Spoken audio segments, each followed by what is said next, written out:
Well, a very good afternoon and welcome to another edition of the Uckfield Business Podcast with me, Ian Noble, from Uckfield Chamber of Commerce. I'm delighted today to be joined by a couple of guests from just outside of Uckfield, actually. I think our first guests from outside of the town, based in Lewes, are Danish and Christina from Adams and Remers, chamber members, of course. Good afternoon, ladies. How are you? Good afternoon, Ian. Hi, Ian. Yeah, well, thank you. How are you? I'm not so bad. Bit of a bad back, but I'm okay. So you're both well, and you're both in the same studio. Yeah. That's right.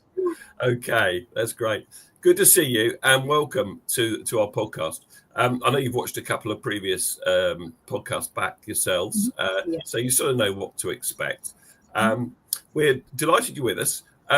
You work for Adams and Remers solicitors, so tell us a little bit, first of all, about Adams and Remers and who you guys are. Yeah, sure. So thank you, Ian, for having us. We're very happy to be here. So Adams and Remers, we are a law firm. We have offices based in Lewes and in central London. Just on the screen there, you can see that's the front door of our office in Lewes on the High Street. So we're in a building called Trinity House on School Hill in Lewes. Me and Christina both work from the Lewes office. And actually, just to give you a bit of a fun fact, trivia, a bit of history about the building itself, it's a very old listed building. And I found out recently that, Adams and Remers have actually been there since around 1925. So we've been in the local community for a long time. So a party this year, you're celebrating your centenary, is that right? Yes, yeah, we would be actually, wouldn't we? Yeah, absolutely. So maybe we need to suggest that to the rest of the team. You definitely need to do that. Absolutely, 100 years, Yeah, so we've been there for a while, and then on the screen also you can see we took a little team photo at our last Christmas do in December. So that's the commercial property team specifically. So at the moment we have 9 fee earners, including myself and Christina. We've got a trainee who's currently rotating with us, and then we have 2 legal assistants. So between all of us, we specialise in various aspects of commercial property, and that's the area that we're going to be discussing today. We also do, as I mentioned, have the office in London as well, and we have a commercial property team. They're not in the picture, unfortunately, but we have also got solicitors in the London office as well. And for the benefit of those listening on the podcast and not seeing the screen on YouTube, you're both standing in front of a Christmas tree. Yeah. And Christina, we were supposed to be wearing our Christmas jumpers that day.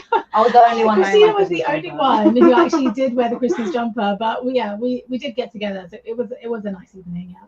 Well, when we have our Chamber of Commerce Christmas events, they are obligatory Christmas jumpers. So yeah. Anyway, that's ages away. Christmas is ages away. So you're in Lewes, you're in London. But you're also a member of Uckfield Chamber of Commerce, and I know you come along to chamber events, especially you two. How else do you get involved in the community then within Lewes? Yeah, so as you said, we are familiar faces at the Uckfield Chamber of Commerce, and we've really enjoyed attending those events and getting to know local businesses in Uckfield. We also attended the Christmas Tree Festival in Uckfield as well in December, which was really, really fun. We got to see some of the local shops and visit and just enjoy the time there. So as a firm, we have a charity support policy, which allows each employee like half a day a year to volunteer for a charity of their choice. And also the firm would donate to any kind of fundraising activities that you want to do for a chosen charity, charity that you can choose. We also have a nominated charity that we support every year. So in 2024, we supported Jamie's Farm in Lewes. I don't know if you've heard of it, Ian. No, I haven't heard of it, so interested to hear about it. But and you're currently going to be thinking about your charity for this year, I understand. Yes, yeah. So the firm's given us the opportunity to kind of vote for the charity that we would like. So so there's an email being sent out for people to vote. So we're currently picking the one for 2025. So you developed a shortlist, did you, of charities, and then the staff votes as to who the one they want to support. Is that right? Yeah, I think you could suggest any charity that you like, and then something is shortlisted, and then it's finally decided which one we're going to use for 2025 and support. Very good. Yeah. And in terms of supporting charities, of course, there are many charities that are members of our chamber. We have 20, I think, I looked recently. which is quite a large number, really. Those charities are keen to come to events and network because they want firms like yours to support them. Yeah. But there's some the well-being, some positives there for you guys as well, because you're adhering to sort of corporate social responsibility by helping the third sector, maybe using some of your skills, your business skills, which we're going to come on to and talk about, to support a charity. So think like that maybe when you're helping charities, and not just about it's not about painting fences or gardening or decorating community centres. It's about using your skills that you use every day to help maybe the third sector as well. Yeah, absolutely. And we always, like, as a firm, we always want to give back to our community, and we do that in the best way we can. So brilliant. So what are we going to be discussing today then, ladies? What's your specialist subject today? Okay, thank you, Ian. So what we will be discussing today is lease renewals. So this will hopefully be particularly helpful for business owners. I know we've met quite a few business owners at the various Uckfield Chamber of Commerce events that we've been to. So we thought it would be hopefully something that's more helpful to them. Essentially, as a business owner, you're likely to have a lease of your commercial premises where you're trading from.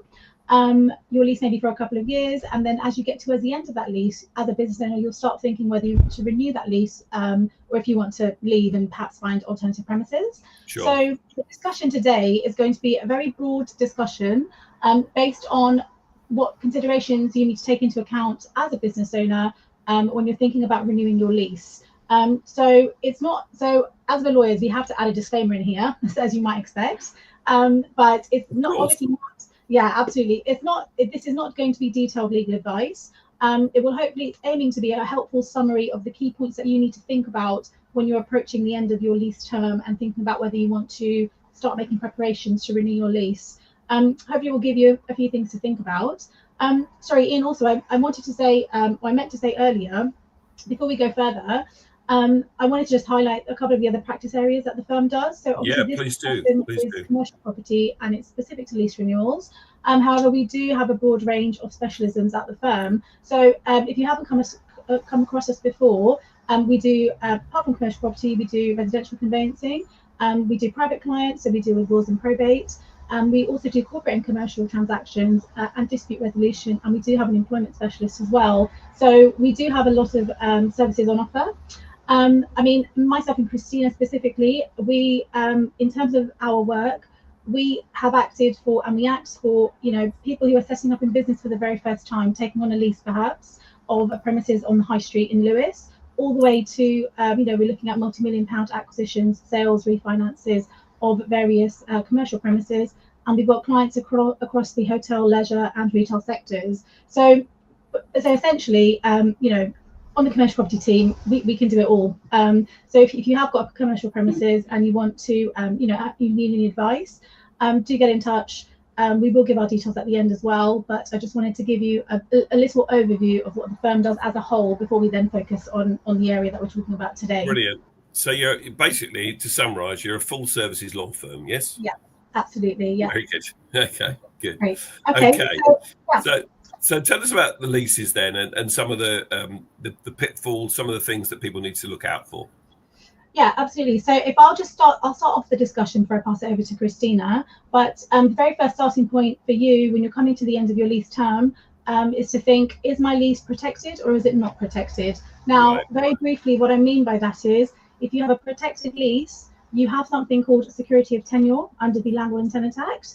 And that means that at the end of the lease term, the landlord, you have a statutory right to renew the lease, and the landlord can only resist that on very limited statutory grounds. Christina will talk more about those grounds shortly.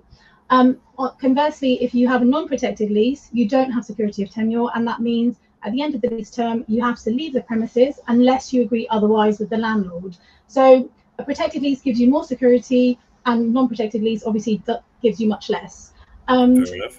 A top tip for you to try and figure out if you do have a protected lease or not, if you can't remember, is in your lease, if it is excluded and it is not protected, you will have a clause, it's probably near the end of your lease, which talks about you signing a declaration prior to entering into your lease. If that clause is in there, it is a non-protected lease, so you don't have security of tenure. So that's, that's the initial starting point. But maybe if you have a copy of release, you can check that and see what that says.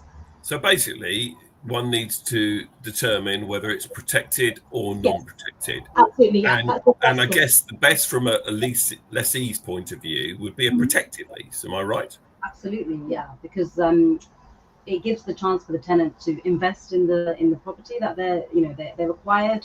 They can make future plans. They know that at the end of the tenancy, they won't have to leave the property straight away. Sure. And they do have that right to renew the lease and continue on if they want. So yeah. Definitely.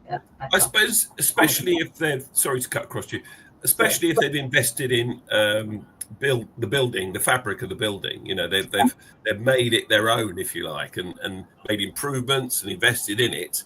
You don't want to get to the end of a lease and then the landlord says cheerio, and all that investment is worthless, isn't it? Yeah, absolutely. We will talk a bit later about the kind of the Law Commission and what they're discussing at the moment in relation to this particular law.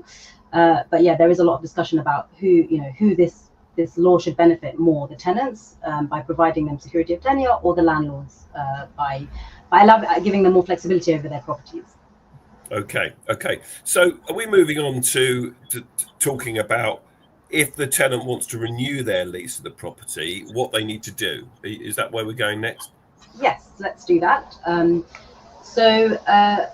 We would say that it's good for the tenant or the landlord to think about that quite early, before the end of the term, in good time, to see if there's going to be a renewal lease or not. So that's something to consider. And at that point, usually the landlord will consult a surveyor who can help negotiate the terms of the new lease. So that part we as lawyers don't usually get involved in, because it's more a commercial points where there's just discussion about what kind of terms will be agreed in the new lease. But we can assist if required, because we can assist on kind of talking to the surveyor about the terms of the existing lease. So we can be involved, but generally it's more of a commercial point rather than a legal point. Sure. The next slide will show you the kind of things that should be in no, not that one, the one after, I think. Sorry. Yeah. There we go. This is heads of terms, is it? Is that what HOT stands for? That's what HOT stands for. Yeah. And usually the surveyor would prepare those and send them to the parties to agree. And this usually comes to us. So the kind of things that we expect to see in heads of terms are things like the parties, information about the parties, who they are. I won't go through all of the things on there, but like if there's what the term will be, or quarterly rent, whatever that might be, insurance provisions, service charge, so things like that. Is there a break clause? Oh yes, that's on the bottom. Exactly. Yeah, I'm jumping ahead. I'm sorry. Yeah, no, that's okay. I do want to go through all of them, but yeah, they're the kind of main things that we'd expect to see when the heads of terms come to us. Yeah. Okay. At that point, we start the legal process. So we'll start drafting the documents or negotiating them. And one thing I wanted to mention is that, so we could either draft a brand new lease altogether, or if either client wanted to make it more cost effective and they're happy with the existing lease and the existing lease terms, and all they want is just the minor amendments to that, we can do that by way of a lease by reference. So that will be a document which refers to the existing terms of the lease as it is, but for the amendments that have been agreed going forward. So that's a kind of a cost-effective way to kind of deal with this. Okay. Yeah. Very good. Very good. Okay. Right. Where are we next? What are we? So should we go to the next slide? Yeah, let's go to the next slide. Okay, brilliant. So other documentation. So essentially, apart from your renewal lease, you may need to consider whether you will also enter into additional documentation, which is what this point is about. The main one that we tend to see alongside a new lease is going to be a rent deposit deed. So you may have paid a rent deposit at the start of your original lease. In most cases, the landlord will retain that rent deposit and may well collect in a top up if your rent has increased since the original lease was granted. So we would expect to see a new rent deposit deed, which we could deal with alongside your new lease. That would also need to be entered into, and any top-up monies paid over. Also, I mean, it's probably less, we see this less, but alongside a renewal lease, if you do want to do any further works, any alterations to the property, it's wise to get the consent from the landlord for that, either tied into your new lease or in a license for alterations alongside the rest of the documentation. So streamline the process. So those are the other two items which you may need to think about. Third item we've got on here is a land registry compliant plan. Now, this is only going to be relevant if your demise is changing. So if you are either increasing the area that you're being let under your lease, or you're decreasing it and giving some of that area back up to the landlord. So obviously, if the demise stays the same, you don't need a new plan. The existing plan will suffice. But yeah, just another few points that you may well need to consider or be mindful of whilst you're negotiating and proceeding with the renewal lease. Very good. So tell me, what happens if it's difficult to agree renewal terms or the final form of renewal deed under a protected lease? Yes, absolutely. Unfortunately, sometimes things don't go as smoothly as you would hope. And there can be difficulties between the parties in either agreeing the main heads of terms, or you've agreed the main heads of terms, but then you've got to the drafting of the lease and you're having issues over the specific wording within the document itself. So in either case, what you can do is the Act allows you either party to refer the matter to the court to determine what terms they will rule in favour of, essentially. I mean, this is probably a more detailed area of law, and we could probably have a separate podcast on it, in all honesty, talking about the various ins and outs of it. But we just want to give you kind of a brief overview of the main points that you need to think about if you're in that situation and you think that you are having problems with agreeing terms. So this area of law in particular is there's quite a bit of case law which kind of helps us to assess how the court may decide. We've got to say it is nearly impossible to predict how the court will rule, but the case law that we've got it provides a guiding light, essentially. There is one case. Sorry, Dennis. Was this the slide we took out? This was the slide, yeah. So okay, maybe we should have left the slide in. I don't know. No, it's fine. We'll keep it out. I'm going to briefly just mention the leading case, which is O'May and City of London. Okay. Now, this is the lead case for considering. It basically says that how the court will approach ruling in favour of terms that are in dispute on a renewal. So essentially, I mean, there are a couple of principles which I won't go through in detail, but essentially all the principles are based around achieving a balance of fairness between the parties. The court's general approach is that they will start with the existing lease terms, but they're not frozen. So they will start there as the starting. He wants to deviate and change any other terms from the original lease. They are open to considering that, provided that they comply with a couple of with a few principles based around justice, achieving justice and fairness between the parties. One of the principles that I can mention to you is, for example, looking at whether the change that's being asked for by one of the parties, will it undermine the tenant's ability to stay at the premises and enjoy uninterrupted business occupation. I mean, the Act's underlying aim is to give the tenant security, so they're unlikely to agree to something which is going to affect that or take that away. So generally the principles are detailed, but generally the principles are based around achieving justice and fairness and a balance between the parties. Well, that's what you would expect, isn't it, Dennis? Yeah, it's what you would expect. Yeah, absolutely. Yeah. It does amaze me. I'm not knocking lawyers. I promise you, I'm not knocking lawyers. But some of this stuff, they would use like loads and loads of words to describe something, and in the end, they could just say, "Oh, as long as it's fair, then that's all right." Am I being too simplistic? Yeah. I mean, in O'May itself, the case, if I can give you just a few sentences about it, just to illustrate. In that case, it was a disputed term in a new renewal lease. The landlord wanted to impose a service charge, and their reasoning was that it's now normal market practice to have a service charge provision in there. It wasn't in the original lease, but the court said that wasn't good enough. So just for the landlord to say, well, it's now market practice to have something in there, as opposed to at the time it was granted, that's not sufficient. So changes just to update and stay up to date with the market are not, they're not alone. That's the court would not accept that. Okay. So so there are, I mean, in where these things do get a bit contested and a bit difficult, we have a property litigation team who can deal with advising you on that in more detail. And if you have had a claim issued or you're considering issuing a claim, then that's something that they can also deal with for you. So we've got the expertise in our property litigation team who, they're well experienced in this area, and they can give you detailed advice on the same. Brilliant. Very good. Good. Okay. Are we on to the Law Commission's latest consultation paper yet, or am I jumping ahead? Yeah, that's correct. Yeah. We are, okay. So that was published, I think, you told me, on the 19th of November last year. Right. It was my birthday, by the way, in case you didn't know. Oh, okay. Yeah. So remember, 19th of November this year, send me a birthday card. You won't forget that now. And now, I understand it proposes reforms of Part 2 of the Landlord and Tenant Act 1954. Now, Danish and Christina, can you give us a quick overview of what is being considered here, please? Yes. So the goal is to streamline the process for business leases, and security of tenure, as you said correctly, is kind of been looked at. So if we turn to the next slide, it will kind of show the discussions that are being had.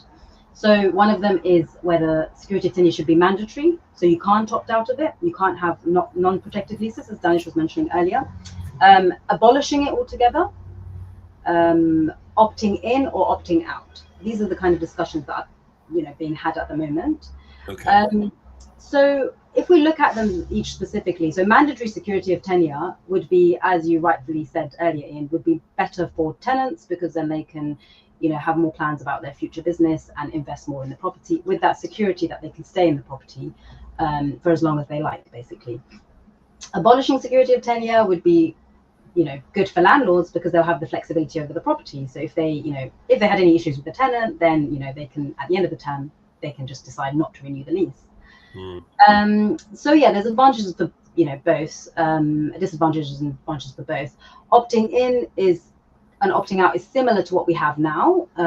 So I guess now it favors the tenant more because it's an automatic right unless it's opted out of. But I think they're looking at whether people should opt into it or not. So I think they'll look at what's, what Daniel said earlier, what's fair and reasonable for all the parties. So I think it's good for us to, for business owners to just be aware that there are some changes that might be coming in soon in this area, and just be alert to that, really. Yeah. Are there any other practical problems you'd want to highlight, Christina, there? For either landlords or tenants, really? Yeah, if I could just maybe jump in there Yeah, and sure. add something. So I mean, one of the current challenges with the whole regime is that there are various statutory deadlines and they can be overly complex.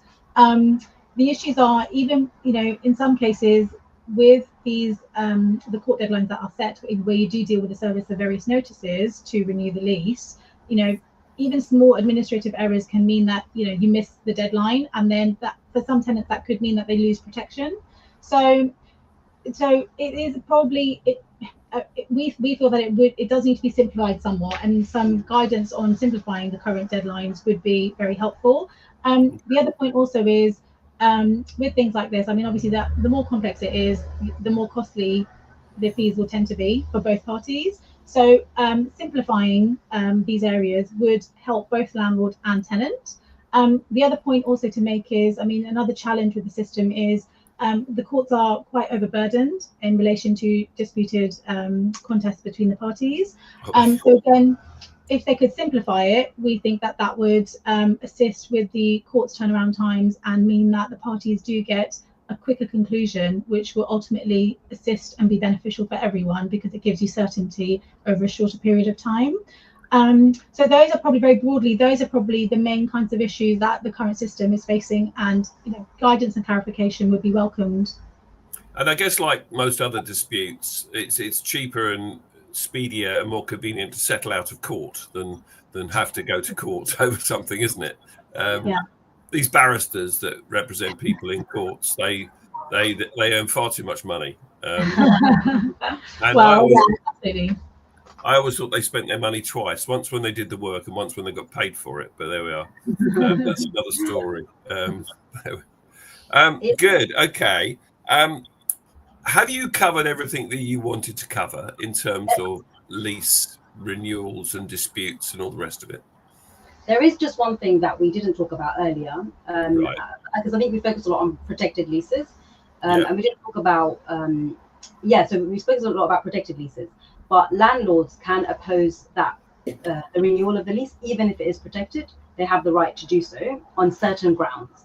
So the grounds are, I don't want to bore you with all the details, but so an example would be a breach of a repairing covenant, if by the tenant, obviously, if the landlord wanted to demolish the building and rebuild it, if the landlord wanted to, that's the slide, yes, thank you. If the landlord wanted to occupy the property, for example, availability of alternative accommodation. So if the landlord provides that accommodation to the tenant, then that could be another ground.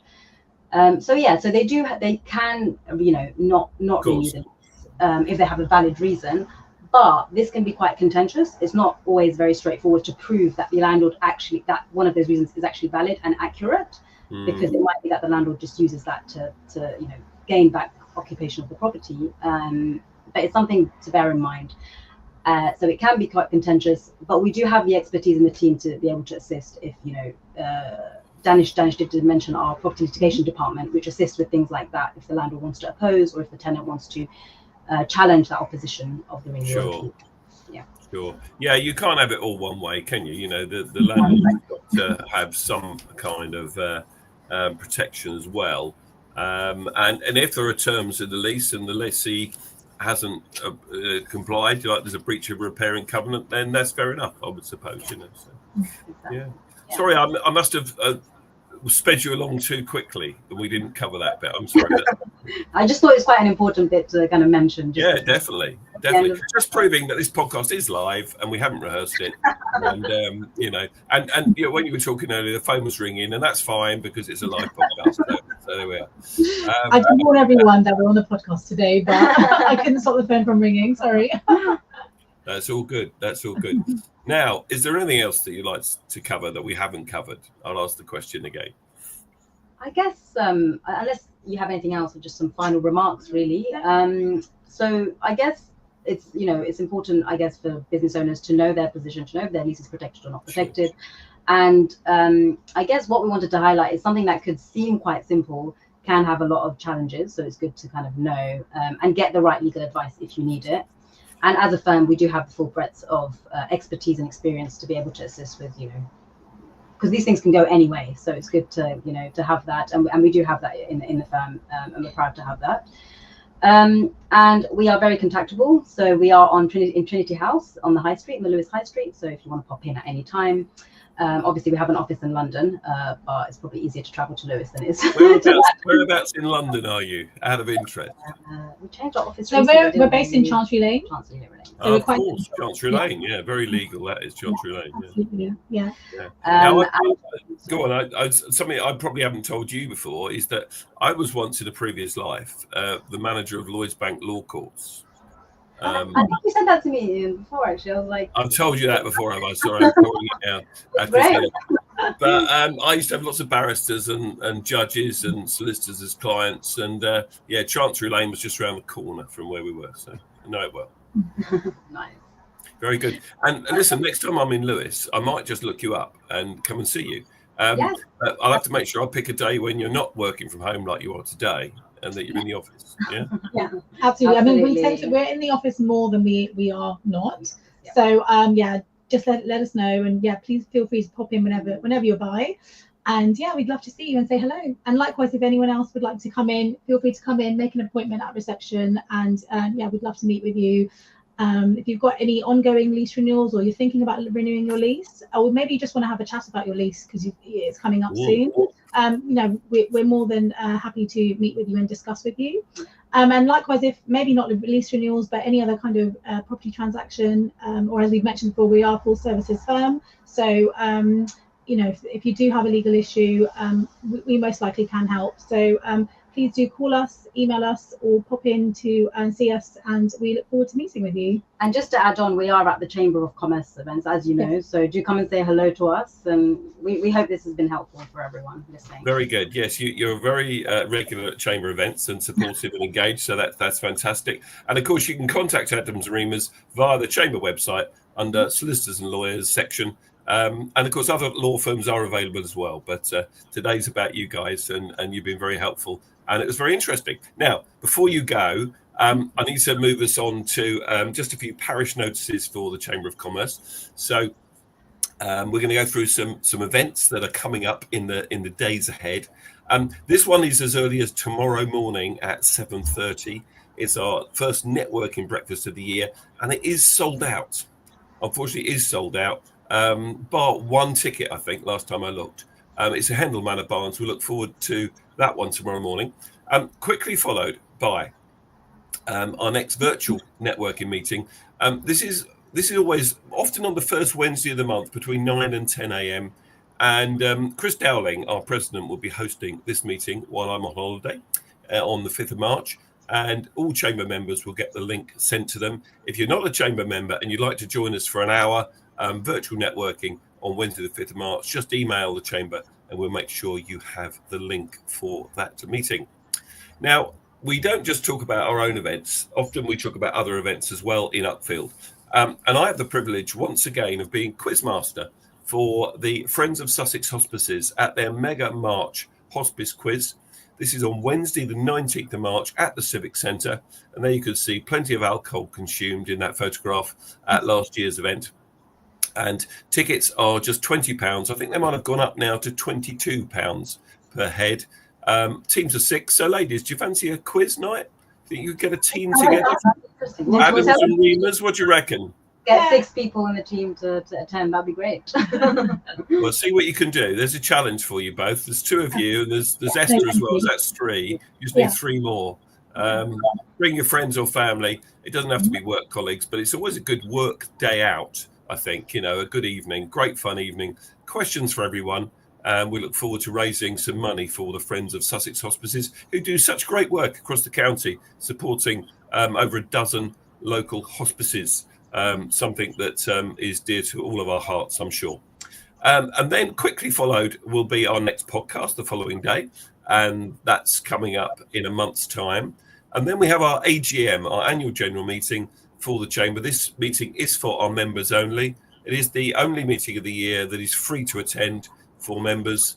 And it's on Thursday, the 27th of March at the Civic Centre from 6 p.m. And our speaker on that occasion is Mems Davis, our MP. So we're looking forward to welcoming her. You going to get along to that one, Danish, Christina? Do you reckon? I'm planning to. Absolutely, yes. yeah. We look forward to it. Good. Be nice to see you then. It'll be a good meeting. Lots of networking, canapes to start with, and then food afterwards. What's not to like? Not a lot. There we are. So we'll do this all again in a month's time, as I said. Our guests next time around are Sarah Marshall-Say, who's the principal of Uckfield College, and Stephanie Aguilera, who's the careers lead. And we're going to be talking to those guys about Uckfield College. They're members of the Chamber, and it's great for our business members to be able to support the college and help bridge that gap between employment and education.